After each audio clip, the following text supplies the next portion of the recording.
I see the crystal raindrops fall, and the beauty of it all is when the sun comes shining through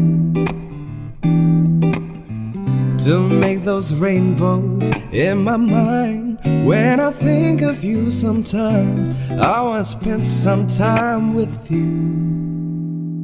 Just the two of us, we can make it if we try. Just the two of us, just the two of us, just the two of us, building castles in the sky.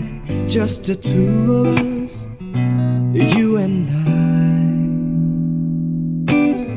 We look for love, no time for tears. Waves and water's all that is. They don't make no flowers grow.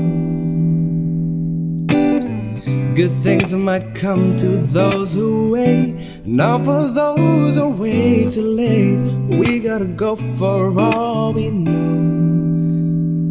Just the two of us, we can make it if we try. Just the two of us, just the two of us, just the two of us, building castles in the sky. Just the two of us, you and I. I hear the crystal raindrops fall on the window down the hall, and it becomes the morning dew. And darling, when the morning comes and I see the morning sun, I wanna be the one with you. Just the two of us, we can make it if we try. Just the two of us, just the two of us, just the two of us, building castles in the sky. Just the two of us, you and I.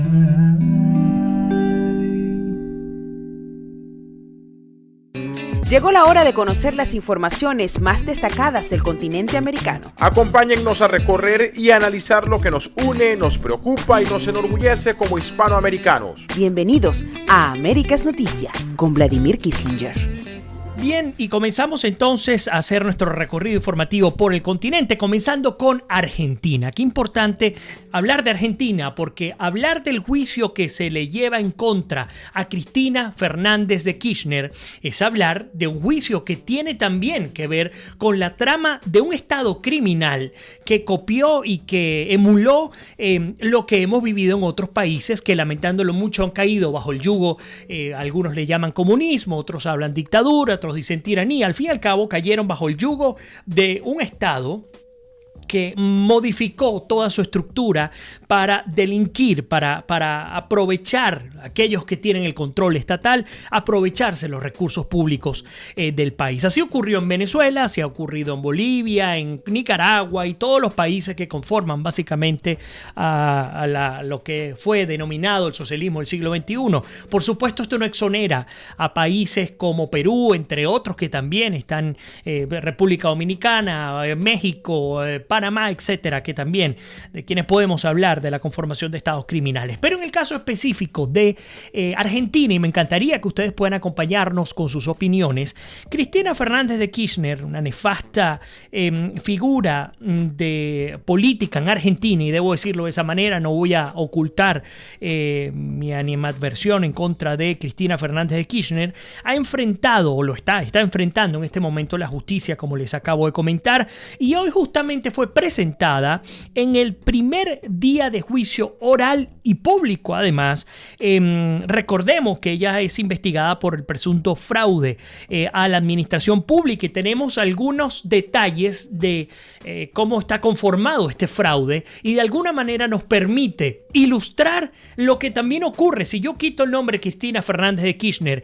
y si quito el nombre Argentina. Pues probablemente ustedes, independientemente del país donde se encuentren en América Latina, seguro seguramente conseguirán coincidencias en torno a cómo se establece la trama de corrupción de los estados criminales dominados por estos nefastos personajes que han gobernado los destinos de nuestro país. Básicamente,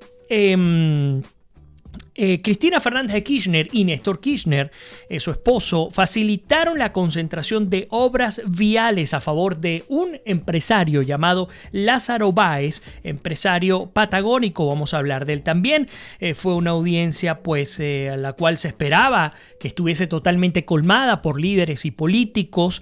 Por cierto, entre los acusados se encontraba Julio de Vigo, el exministro de Planificación de los Kirchner, y además de quien se pudo conocer al detalle todo lo que se generaba en términos de las coimas a partir de lo que se conoció como los cuadernos de las coimas. El chofer de Julio de Vigo, quien, insisto, era exministro o en su oportunidad era ministro de Planificación de los Kirchner, pues se encargó de anotar en una serie de cuadernos el lugar, la fecha, los montos y quiénes entregaban y quiénes recibían estos montos, estos sobornos o estas coimas que se entregaban o que se repartían en Argentina.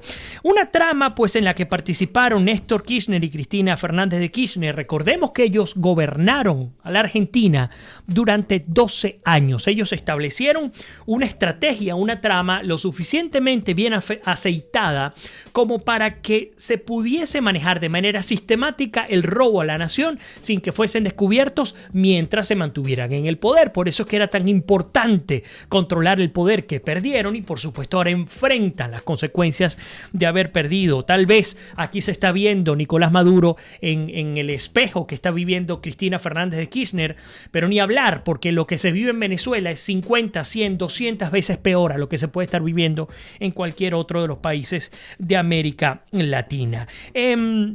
Fabricaron una empresa, fabricaron a un empresario amigo relacionado con la familia de los Kirchner, lo enriquecieron, seleccionaron además la provincia de Santa Cruz, que es algo específico que quería destacar, como lugar donde se ejecutaría la matriz de corrupción. También estaba aquí el arrepentido José López, acusado del caso de los cuadernos de las coimas. Ahora, ¿cómo fue la estructura que se manejó? E insisto, hoy vamos a tocar 4 países, vamos a tocar lo que ocurre en Argentina, vamos a tocar lo que ocurre en Bolivia, lo que ocurre en Colombia y lo que ocurre en Venezuela. Así que, además, para aquellos que tienen poco tiempo acompañándome, sobre todo en el Instagram Live, esto tradicionalmente ha sido América es Noticias. Como nosotros, independientemente de nuestra nacionalidad, como hispanos y como latinos, tenemos la oportunidad de compartir lo que ocurre en los países que tenemos alrededor, y resulta que al compartir las informaciones de estos países nos damos cuenta qué tan cerca o qué tan lejos estamos de ellos, qué tan cerca estamos del hecho de la corrupción. Entender que en términos comunes la corrupción se lleva el 10% del PIB de toda América Latina. Bueno, esto tiene que ver con un factor denominador común en nuestros países. Entonces, fíjense ustedes, hice un pequeño esquema para ilustrarles rápidamente lo que ocurre en Argentina. Ya voy a incorporar, por supuesto, sus comentarios. Ya veo que nuestra queridísima Arsenia Prieto está con nosotros. Aquellos que están conectados a través del del Facebook Live, les pido como siempre que nos apoyen compartiendo el programa. Hay una acusación formal que se hace por medio de la Fiscalía. La Fiscalía Argentina acusa a Cristina, por supuesto Néstor Kirchner ya está muerto, Cristina Kirchner y otros funcionarios del Estado, de una existencia, fundamentalmente de una asociación ilícita, estable, permanente. Por eso es que se le da el carácter de sistemática a esta asociación ilícita. E insisto, quiten el nombre de los Kirchner, quiten el nombre de Argentina y podemos meter aquí a cualquier empresa promedio que se ha aprovechado de los recursos públicos de nuestros países de América Latina, por supuesto a la cabeza con Venezuela. Entonces se le acusa de una asociación ilícita, estable, permanente, ideada por Néstor Kirchner y por Cristina. Ellos fueron los cerebros de esta asociación, en la cual había división de roles claramente definidos y además estratégicos. ¿Para qué? Para cumplir múltiples delitos, además utilizando un lugar específico, la provincia de Santa Cruz, para conformar todo un equipo para instalar el estado criminal del que estamos hablando. Por ahí nuestra querida Lina Escobar está con nosotros, Scarlett John también nos saluda desde Orlando, Florida, Dodi está también con nosotros desde Araucanía, en Chile, Ivonne Aristiguieta, Dudu también con nosotros, Alejandro Silvano, Julio Devido, perdón, no de Vigo, les pido disculpas, Julio Devido, gracias por la corrección. Por Alejandro dice, Lázaro Álvarez era el chofer de los Kirchner y justamente vamos a hablar de este tema y gracias además por el aporte que están haciendo. Báez, una persona que hasta antes del gobierno de los Kirchner era desconocido, que no era un empresario, mucho menos un empresario de la construcción. No tenía ningún tipo de antecedentes en negocios grandes. Bueno, fue la figura que utilizaron para enriquecerla y por supuesto a partir de su enriquecimiento ilícito, pues repartir ese dinero que iban obteniendo entre los que participaban, por supuesto, además Cristina y Néstor Kirchner. El hecho es que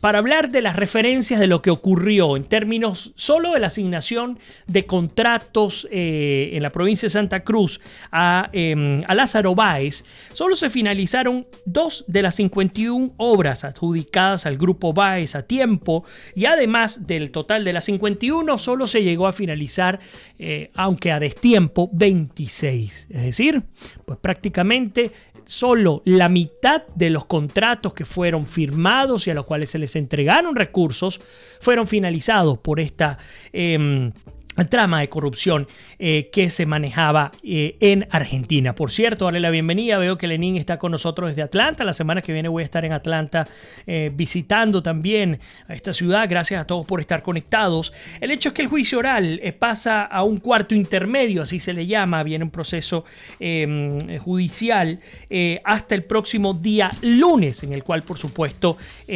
volverá esta audiencia, en la cual al menos el día de hoy lo que se hizo fue leer completamente 100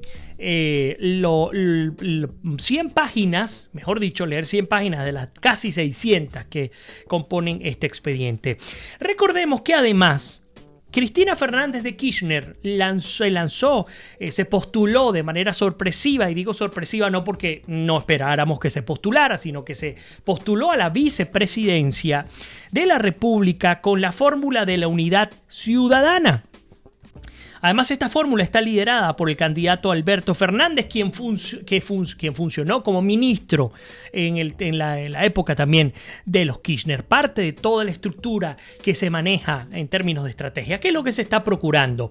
Cristina Fernández de Kirchner goza de no solo muy mala reputación, sino tiene un rechazo importante de la mayoría de los argentinos y están buscando conseguir un voto mucho más moderado, colocando como primero en la lista de la Unidad Ciudadana, del Partido Unidad, o de la fórmula Unidad Ciudadana, al candidato Alberto Fernández. Sigo adelante, insisto, hablamos de Argentina, luego nos vamos con Bolivia, Colombia y cerramos el día de hoy con Venezuela.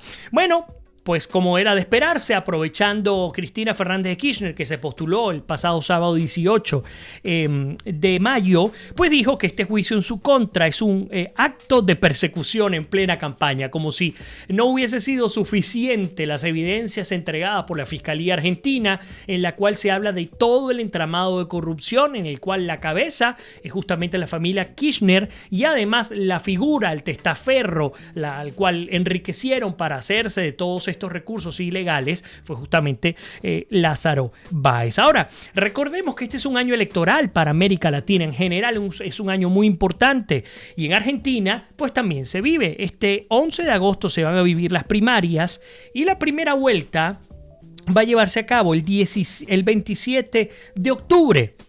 Una primera vuelta muy complicada, porque lo que sí es cierto es que a pesar de que, Mauricio Macri significó un cambio importante para la Argentina, Lo que es cierto también es que en términos económicos, en términos de generación de riqueza, en términos de trabajo, pues no se ha obtenido lo que se ha esperado.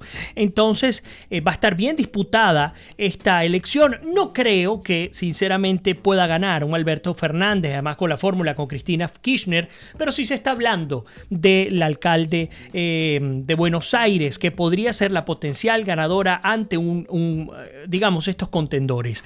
Ahora, lo bueno de Argentina y lo bueno de la mayoría de los países de nuestra América Latina, que espero que en Venezuela se aplique muy pronto, tiene que ver con que en Argentina hay una segunda vuelta. Si ustedes me preguntan, una de las primeras cosas que tenemos que cambiar en Venezuela es el sistema electoral. Y arrancando por el sistema electoral, deberíamos comenzar por una segunda vuelta. Aquí no gana nadie si no tiene el 50+1. En Argentina es así. Entonces, la primera vuelta sería el 27 de octubre. Y de no darse 50+1, pues se va al balotaje, que irían 2 candidatos, el primero y el segundo, pautado para el 24 de noviembre. Así que este año vamos a estar haciéndole profundo seguimiento a lo que ocurre en Argentina.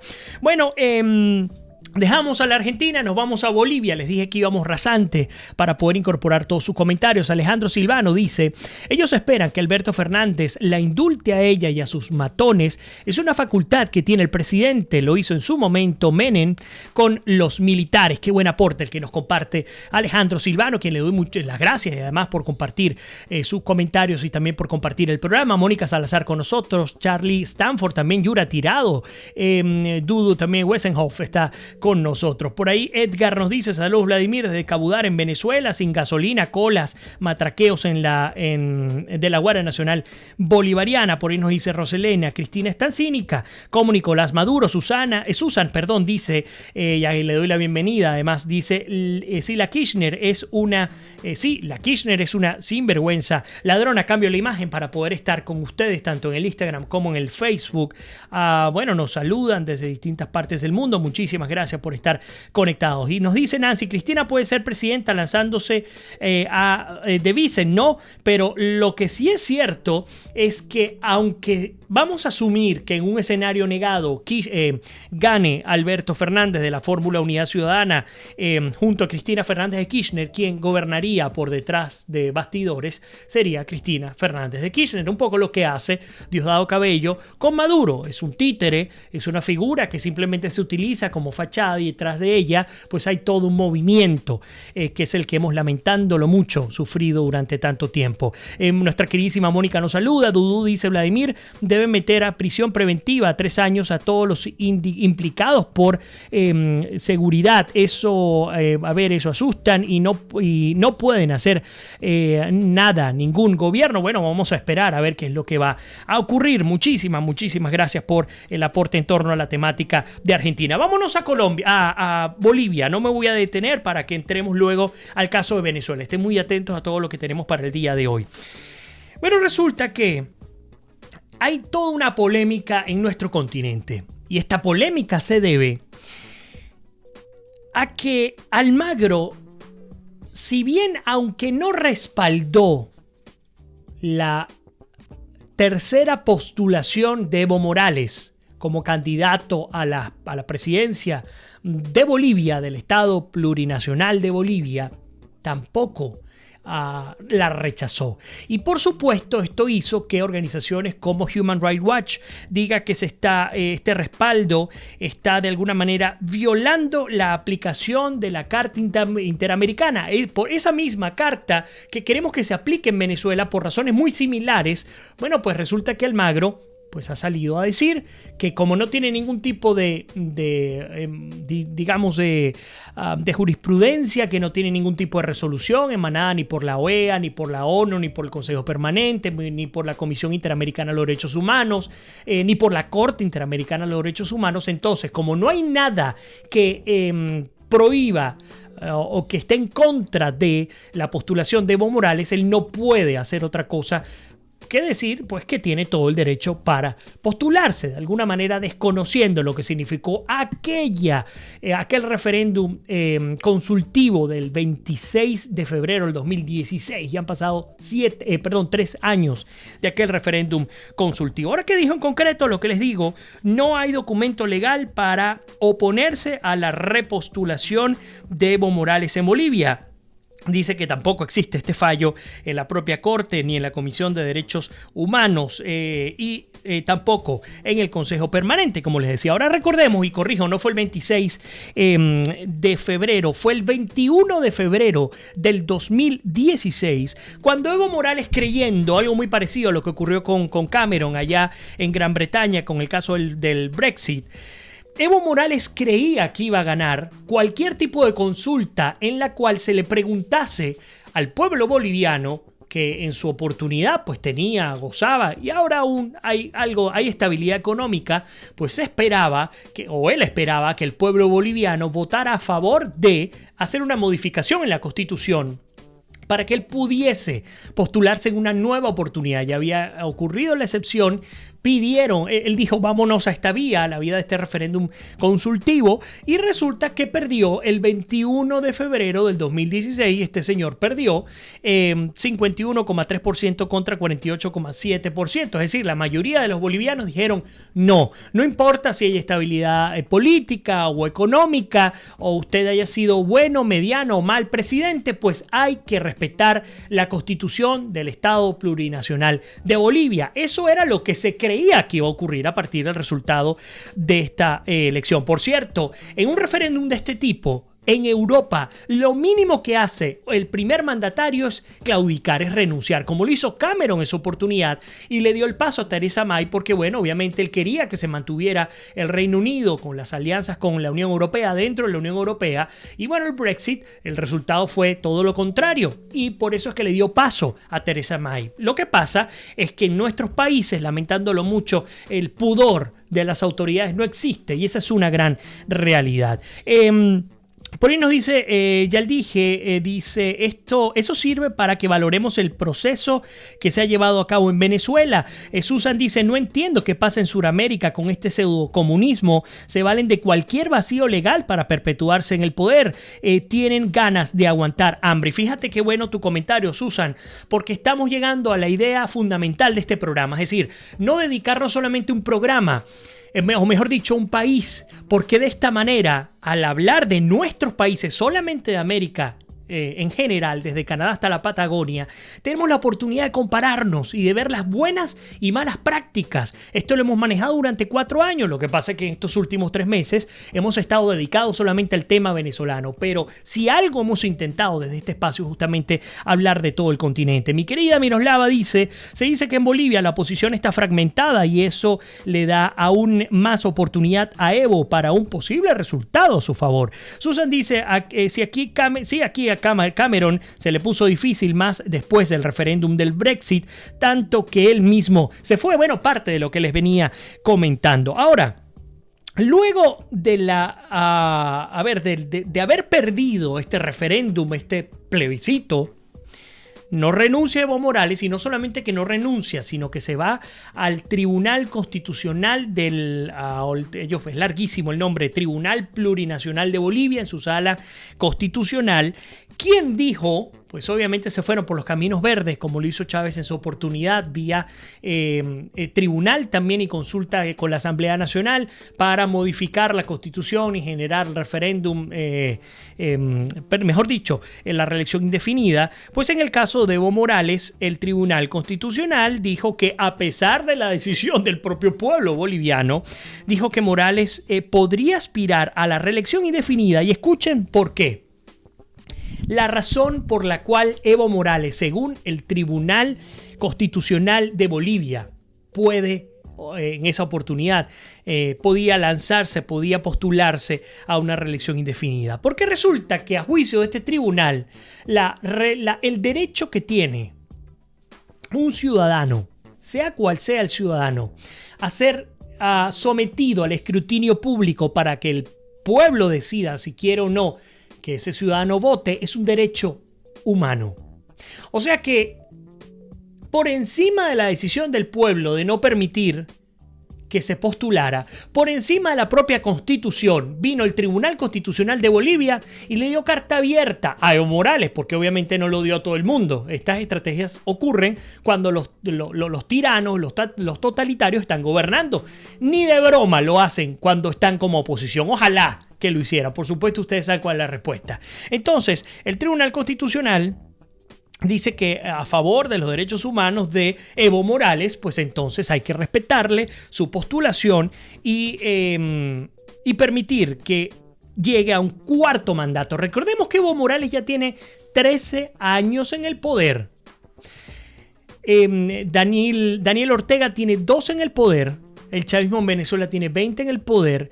Los Castro tienen 60 años en el poder, aunque ahora esté Miguel Díaz-Canel, igual los Castro, el Partido Comunista sigue gobernando Cuba. Y en Bolivia ya tiene Evo Morales 13 años en el poder. Ustedes me dirán, si no hay un factor denominador común, quieren permanecer per seculo seculorum en el poder. El mejor ejemplo es lo que está intentando también Cristina Kirchner. Por ahí dice, como dice mi abuelo, puñal en barriga ajena no duele. Nos dice Susan, dice, total, me aterra este movimiento. Voy ahora a los comentarios en Facebook Live. Dice, si Cristina vuelve al poder, no dudo migrar a Chile. A María Alejandra Morales con nosotros. Lina dice, Evo se postuló por tercera vez a dictador. Almagro tibio, que justamente es lo que estoy comentando. Una cosa rarísima, además, porque hemos visto la postura de Almagro y pues ahora está ante Venezuela, ante las dictaduras de América Latina. Y pues no conseguimos ahora con esta desagradable sorpresa. Bueno, mientras tanto, Evo Morales este fin de semana comenzó su campaña electoral este mismo sábado junto al MAS, que es el movimiento, o el gobernante movimiento al socialismo. Por ahí dice Susan, y ahora Cristina quiere seguir, y pues sí, quiere mantenerse en el poder. ¿Cuándo se van a llevar a cabo las elecciones? Qué interesante hacer esta comparación. Las elecciones en Bolivia. La primera vuelta, por cierto, el 27 de enero ya se llevaron las primarias a cabo en Bolivia. La primera vuelta, porque en Bolivia también hay un sistema de 2 vueltas en el caso de que no se consiga el 50 más 1. La primera vuelta, les pido disculpas a quienes están en Facebook Live, veo que al menos a mí se me está quedando guindada la imagen, déjenos saber si les llega bien. Pero bueno, les decía, la primera vuelta en Bolivia está pautada para el 20 de octubre del 2019, es decir, 7 días antes de la primera vuelta en Argentina. El domingo 20 de octubre, elecciones en Bolivia. El domingo 27 de octubre, elecciones en Argentina. Si no hay ganador en la primera vuelta, pues entonces la segunda vuelta en Bolivia sería pautada para el 15 de noviembre de este año. ¿Qué se escoge en Bolivia? Se escoge al próximo presidente, al próximo vicepresidente, a los próximos 130 diputados y a los próximos 36 senadores para un periodo entre el 2020 y el 2025. Es decir, si le sumamos esos 5 años a Evo, ya estaríamos hablando de 18 años en el poder. Y no hay nada más peligroso, y eso hay que entenderlo, más peligroso que una reelección indefinida. Porque los políticos se olvidan de gobernar para sus pueblos y se encargan de gobernar simple y llanamente para permanecer en el poder a toda costa, porque saben que es indefinido. Se convierten, aquellos que entran sin ser dictadores terminan siendo grandes tiranos. Por eso es que no se puede permitir la elección indefinida. Acá en Estados Unidos, el país más poderoso del mundo, porque hay que reconocerlo, lo es, pues acá la Constitución es clara: 2 periodos y ya. Ni siquiera es que 2 periodos consecutivos, luego hago un descanso y me puedo volver a postular. No, usted tuvo máximo, si lo escoge el pueblo norteamericano, estadounidense, usted puede gobernar así sea quien sea. 2 periodos y se va. Aquí no puede permanecer. El mejor ejemplo es el de Barack Obama, que por cierto lo hemos criticado mucho acá en el programa, pero aún criticándolo, cuando él sale del poder y se lanza a Hillary Clinton, Barack Obama salió del poder con casi el 80% del respaldo popular. Si él se hubiese lanzado una tercera candidatura, hubiese ganado nuevamente. Pero él entiende que las instituciones están por encima de las personas. Por eso es que es tan importante erradicar de raíz cualquier iniciativa que camine hacia o ya está instalada en términos de la reelección indefinida. Por ahí dice, Vela dice, corrección, el país más poderoso del mundo es Rusia. Bueno, es un tema de percepción y está bien. Por ahí Gerardo dice, pero España sí se puede, creo que es cuestión de cultura. Rosalena dice, bueno, Evo no se puede volver a postular por el referéndum que perdió. No entiendo, no se debe poder postular, pero el Tribunal Constitucional de Bolivia ha salido a decir que sí. Y lo va a hacer, ya lo hizo y ya está en campaña. Nos dicen, pero si a pesar de que el pueblo se opuso a la reelección es porque va a manipular las elecciones, seguro tendrá el apoyo de Tibisay Lucena. Por ahí nos dice, América Latina, dice, ya dije, América Latina necesita crear su historia para que evolucione. Completamente de acuerdo, dice Susan, España limita 2 periodos de gobierno. Voy acá, nos dice Dudu que sí, que le está llegando bien desde Perú, qué bueno, porque al menos yo sí tengo problemas acá con el monitor. Miroslava dice, el Tribunal Supremo de Bolivia fijó que sí, saltó la ley, fijó la fecha ya y por eso los opositores están en disgusto, nos lo comenta Miroslava con nosotros. Ok, bueno, dejamos a Bolivia y nos vamos ahora con Colombia. Yo les decía, este programa iba a ser bien dinámico y vamos a hablar de muchos países. Colombia da no solo para un programa, sino para estar acá también tan dedicados como en el caso venezolano. Lo primero es que a Colombia le guardamos un especial cariño porque Colombia ha sido el principal país que ha decidido encargarse y liderar y proteger a la población venezolana que se encuentra desfavorecida en suelo colombiano. Es un país que ha tenido mucha paciencia, un país que ha llegado ya a 1.5 millones de venezolanos allí, a un país que está viviendo estragos importantes en torno a la debilidad institucional, tanto en Venezuela como en Colombia. Y lo vamos a ver ahora, porque es un país que se encuentra polarizado políticamente y judicialmente en este preciso instante. Y les voy a comentar porque dice Susan, y ahora ¿qué con mi Colombia querida? Bueno, pues vamos a prepararnos porque hay que discutir el tema de Colombia. Jesús Santrich, ¿cómo pudiésemos calificar a uno de los máximos jerarcas del grupo terrorista de la FARC? ¿Cómo es? Como un terrorista, como un asesino, como un sicario, como un delincuente que forma parte de la más alta y sofisticada delincuencia organizada en Colombia. Un hombre que le ha propinado profundo daño a la República de Colombia. Hace rato Colombia debería ser, si no la primera, una de las primeras potencias de nuestro continente, de nuestra América Latina. El hecho es que ustedes saben que se firmó un acuerdo, un acuerdo de paz entre el gobierno también nefasto de Juan Manuel Santos y la cúpula de este grupo terrorista de la FARC. Este acuerdo profundamente benevolente para los miembros de este cartel criminal, de este grupo terrorista, fue tal que les cedió sin ningún tipo de votación, les cedió 10 curules, 5 para el Senado, 5 para el Congreso, a los miembros, a los cabecillas de esta organización terrorista. Tan es así el rechazo del pueblo colombiano que la FARC se conformó, se estableció con la FARC, y voy a acomodar un poco esta cámara, se conformó un partido político también llamado FARC. Ese partido político fue a las elecciones para escoger a los senadores y a los representantes del sistema legislativo en Colombia. No obtuvieron ni un solo escaño, ni uno solo, ni en la Cámara Alta ni en la Baja de Colombia. Lo único que tienen hoy día se lo deben a una sola persona, Juan Manuel Santos. Por ahí dice que me congelo, déjenme saber si les está llegando bien nuestro video en el caso del Instagram Live. Entonces, pues, ahora, Jesús Santrich fue pedido en extradición por el gobierno de los Estados Unidos.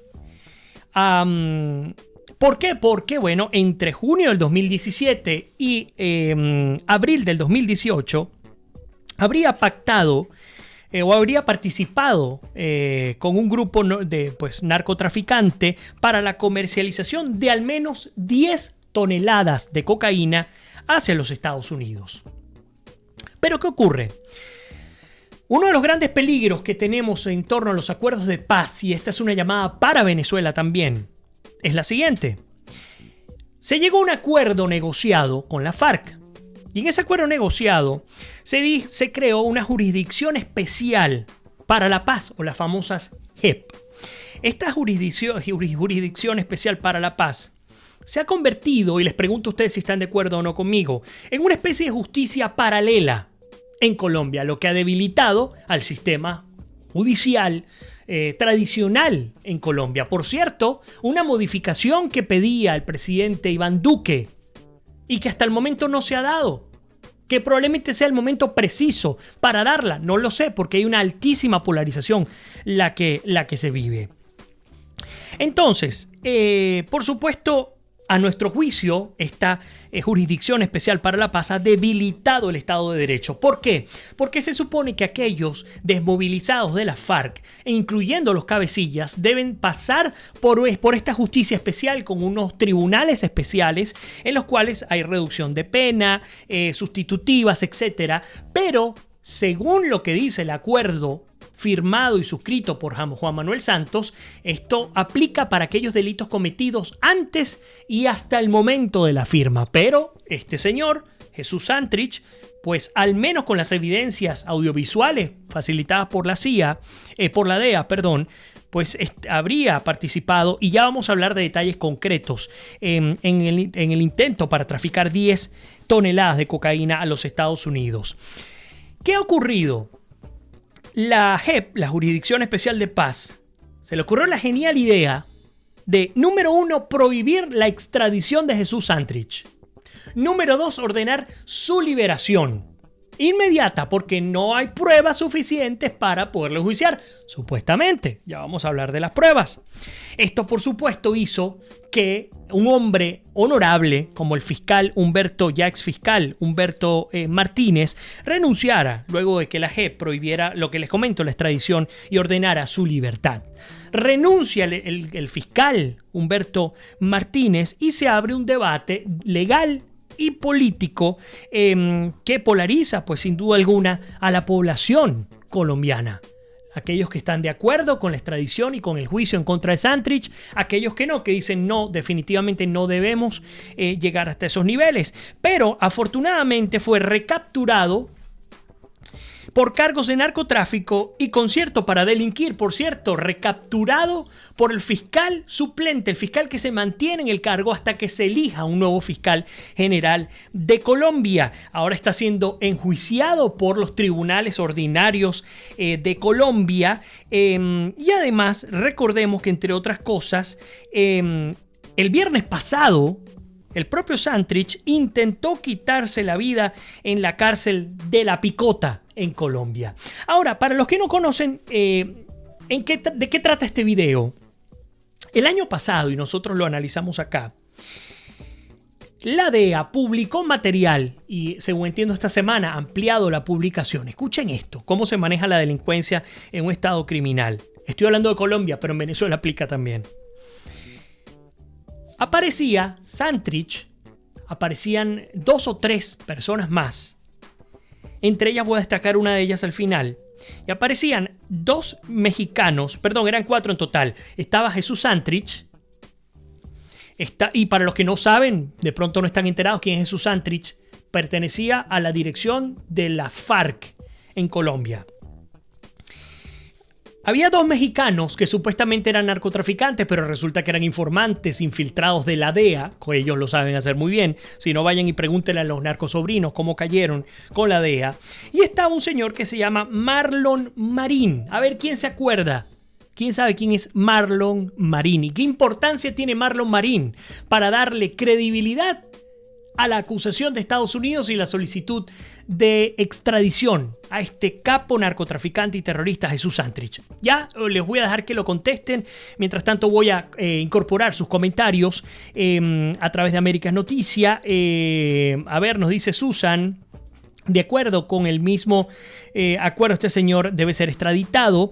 Roselena dice, espero que cuando toques el tema de Venezuela mejore la transmisión. Ya veo que definitivamente hay problemas. Miroslava dice, si la JEP es el componente para investigar y juzgar a los integrantes de la FARC, ¿por qué libera a ese señor Santrich sabiendo que este faltó después del tratado? ¿Acaso la JEP es comprada por la FARC? Bueno, ya denuncias hay de sobra. Por cierto, allí dice Lina, gracias por decir eso de mi Colombia, somos hermanos y hemos compartido historia siempre. Reinaldo Izaguirre con nosotros también. Ivonne Aristigueta dice, Vladimir, la segunda vuelta sería genial y el debate de los candidatos. Lina Escobar dice, Santrich es un criminal de lesa humanidad, vergüenza, indignidad eterna para mi Colombia. Dudu nos comenta, ese acuerdo fue un crimen y una cosa que queda anulada del todo. Leo León dice, ya veo que no se le puede dar más alargue al régimen, la gente está muriendo.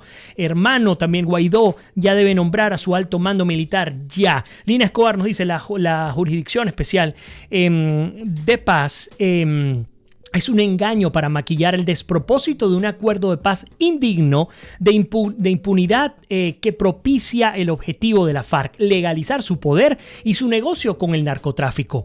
Lina Escobar dice, Marlon Marín, aquí ya suelta lo que quería que ustedes dijeran. Marlon Marín es el sobrino de otro de los criminales de lesa humanidad y narcotraficante y también uno de los máximos jerarcas de la FARC, compañero de Jesús Santrich, Iván Márquez, a quien por cierto también le entregaron una curul en el Congreso de Colombia. El sobrino del compañero de Jesús Santrich, de Iván Márquez, que por cierto, este señor, por ahí Osvaldo Sereno nos saluda desde Chile, dice, se escucha y se ve bien, qué bueno que sea así. Este señor Iván Márquez, inmediatamente de haberse conocido la detención el año pasado de Jesús Santrich, se desapareció, decidió no seguir en el Congreso porque sabía lo que le venía y se fumó.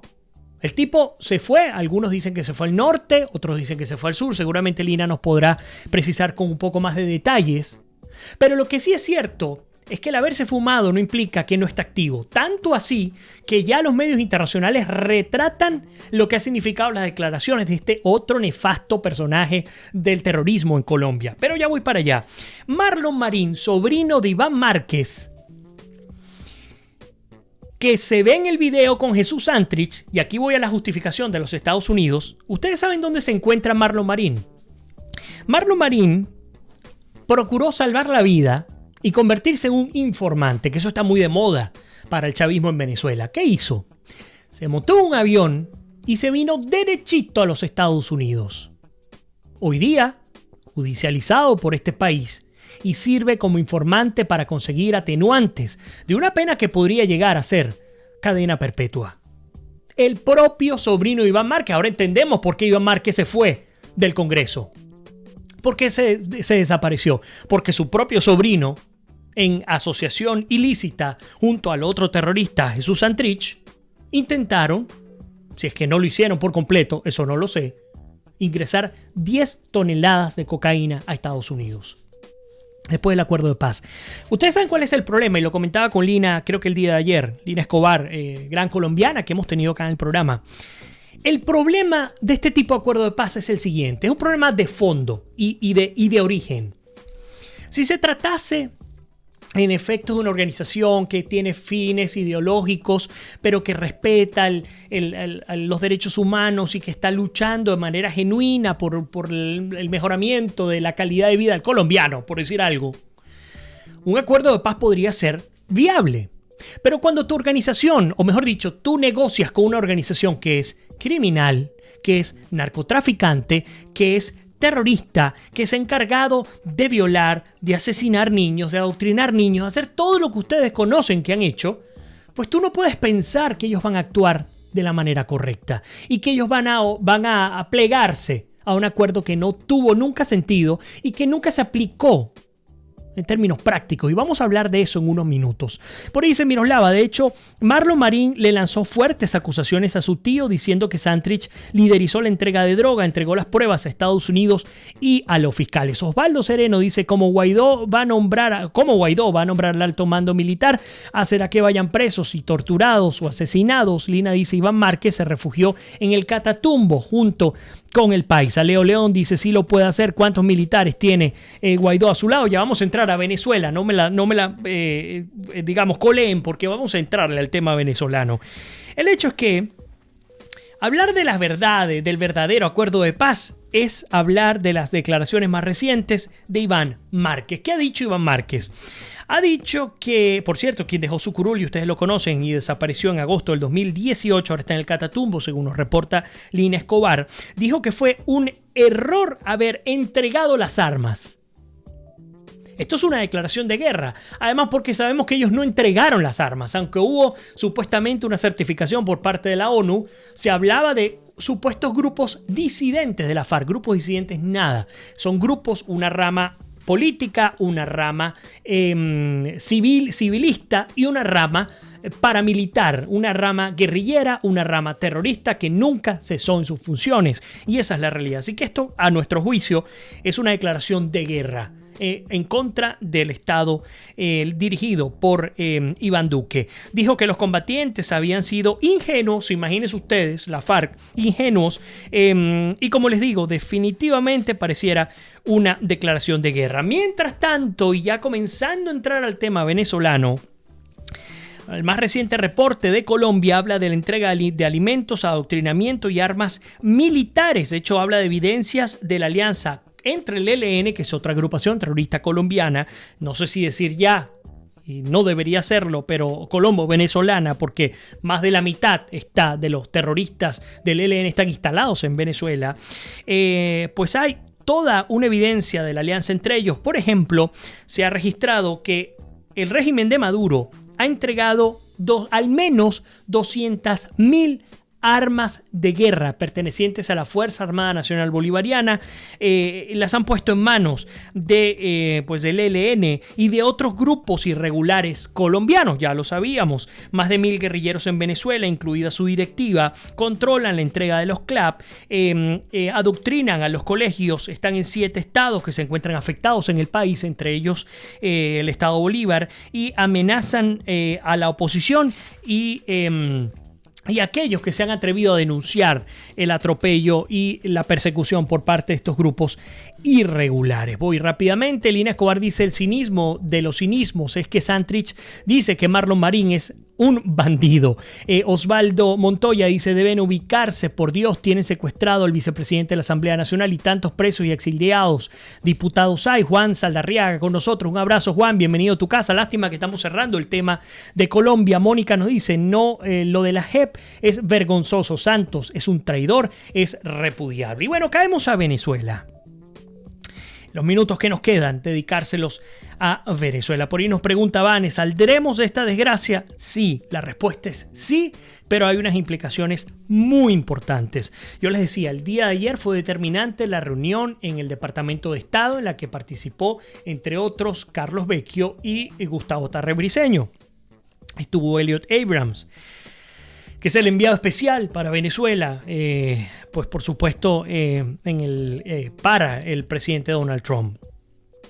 Retratos que hay en la prensa internacional, entre ellas por supuesto ustedes saben que para nosotros es muy importante consultar Infobae, habla sobre la tragedia que vive hoy día Venezuela en términos del desabastecimiento de combustible y las implicaciones. Y es que voy muy rápido a este ejemplo que colocó Infobae y creo que toma la nota de AFP de Francia. Un huevo de gallina cuesta lo mismo que 93 millones de litros de gasolina en Venezuela. Un huevo de gallina cuesta lo mismo que 93 millones de litros de gasolina en Venezuela. Sigo adelante. Con $1, usted puede comprar 14.600 camiones de combustible en Venezuela. Ahora, hechas las sumas y las restas, llegamos a esta conclusión. Si el estado criminal de Nicolás Maduro, de Diosdado Cabello, de Vladimir Padrino López y de todos estos delincuentes se quedó sin recursos, se ha encargado de sacar todo el oro posible al Medio Oriente y venderlo, son decenas de toneladas que han vendido para financiarse, pero se han quedado sin recursos, con una industria petrolera totalmente destruida, con una industria interna totalmente destruida, con la imposibilidad de importar productos y servicios porque tampoco tienen recursos. Estos tipos tienen que buscar opciones para financiarse. Una de ellas la denunciamos acá con el concejal de Naguanagua, Tomás D'Ángel, que se encuentra en Colombia, la que tiene que ver con la instalación de grupos paramilitares y terroristas venezolanos, que por cierto se están cayendo a tiros con los grupos terroristas colombianos también por el control de la frontera colombo-venezolana. Cierran la frontera, y también en Brasil ocurre, cierran la frontera, abren trochas, cobran y obtienen recursos en verde inmediatos para financiar a estos grupos que los defienden, pero también para financiar al régimen de Nicolás Maduro. Ahora, digamos, nos quedamos cortos allí. Esa no es la única manera de financiarse. Otra manera tiene que ver con la extracción ilegal, por supuesto, de coltán, de diamantes, de oro al sur de Venezuela, etcétera, etcétera. Pero por supuesto, aquí también habría que meter el narcotráfico, que ha sido fundamental para que se mantenga el régimen. Pero el tema de la gasolina es fundamental también. No hay reservas porque obviamente no tenemos oportunidad ya de refinar lo que se extrae porque están destruidas nuestras plantas dentro y fuera. No hay reservas porque ocupamos buena parte de los pocos recursos que quedan para enviar diariamente combustible a Cuba, eso es cierto. No hay reserva porque es un gran negocio para el régimen de Maduro mantener al venezolano 20 horas en una cola, desnutrido, sin medicina, con fiebre, con delincuencia, con calor y todo lo que usted quiera, sin electricidad. Allí desganado, sin fuerzas. Y vender a la vez el combustible a través de las grandes mafias del contrabando internacional. Por lo tanto, no crean nuevamente que esto es un cuento de que el bloqueo y que la crisis y que no, señores. Gasolina hay, menos de lo que había antes, sí, pero la gasolina en Venezuela no cuesta nada. Por lo tanto, lo que han hecho es confabular otra estrategia dentro del Estado criminal para obtener todos los recursos posibles para seguir manteniéndonos bajo el yugo de la tiranía en Venezuela. Nos dice Ralph ya que no tenemos reserva, es una jugada macabra para distraer la atención del venezolano. Correcto, es justamente lo que estamos hablando. Dile dice, está complicado salir de esta desgracia. Me vengo ahora al Facebook Live a ver qué nos tienen por acá, qué comentarios. Bueno, se me queda guindado el Facebook Live, les pido disculpas. Sigo adelante. No, aquí ya creo que lo tenemos. Dice, ¿qué nos estará pasando que permitimos todo esto? Nos pregunta Arsenia Prieto. Sergio Carta dice, Dios santo, ¿y será que salimos de esto? Marisela Manzano dice, camiones, no, gandolas, correcto, gracias por la corrección, son gandolas lo que se puede comprar. Alejandro Silvano dice, alguien tiene que hacer algo por la población de las Claritas, que son rehenes de Humberto Martes y la guerrilla colombiana. Dudu nos comenta, en Venezuela el gobierno de transición democrática debe afrontar de poner el precio de la gasolina a precio internacional. Totalmente de acuerdo contigo, Dudu, y con todas las implicaciones que eso tenga hay que justificar. Así lo hizo, por cierto, Macri cuando puso los precios de los servicios públicos, los subió, ni siquiera los llevó al nivel que deberían estar, los subió, justificando así la inversión, justificando así la seguridad, la estabilidad del servicio. No podemos seguir con esta pantomima paternalista que se vive en Venezuela. Pero bueno, la buena noticia, y con esto sí, nos toca cerrar el día de hoy, tiene que ver con que el gobierno de Guaidó logró, y ya lo sabíamos, veníamos diciendo que esto lo vendrían haciendo bajo perfil, logró ingresar 800 toneladas de ayuda humanitaria en 3 meses. Bueno, pues se habla de alimentos no perecederos, habla de medicamentos, equipos médicos, de otros insumos también, así que bueno, pues por supuesto que lograron hacerlo. También manifiestan que ya tienen el plan de emergencia para el día en el que caiga el régimen de Maduro. caiga el chavismo en Venezuela, caiga el Estado criminal en Venezuela, ya tienen el plan de emergencia para atender a la población venezolana. Voy rápidamente a hacer el último recorrido de las informaciones, al menos las publicadas por Infobae. Habla del Comité de la Protección de los Periodistas de Human Rights Watch. Dice que exigieron que el régimen de Nicolás Maduro libere al comunicador Jesús Medina. La Unión Europea rechazó que el régimen de Nicolás Maduro busque adelantar las elecciones legislativas. La ONU considera que la mayoría de los 3.7 millones de venezolanos que huyeron del país necesita protección en calidad de refugiados, y por supuesto por el desabastecimiento de gasolina a varias regiones de Venezuela se quedan sin clases ni dinero en efectivo. Parte del reporte que podemos recoger en América es Noticia pues de este día martes. Por lo pronto nos toca ahora sí despedirnos de nuestra emisión del día de hoy, la número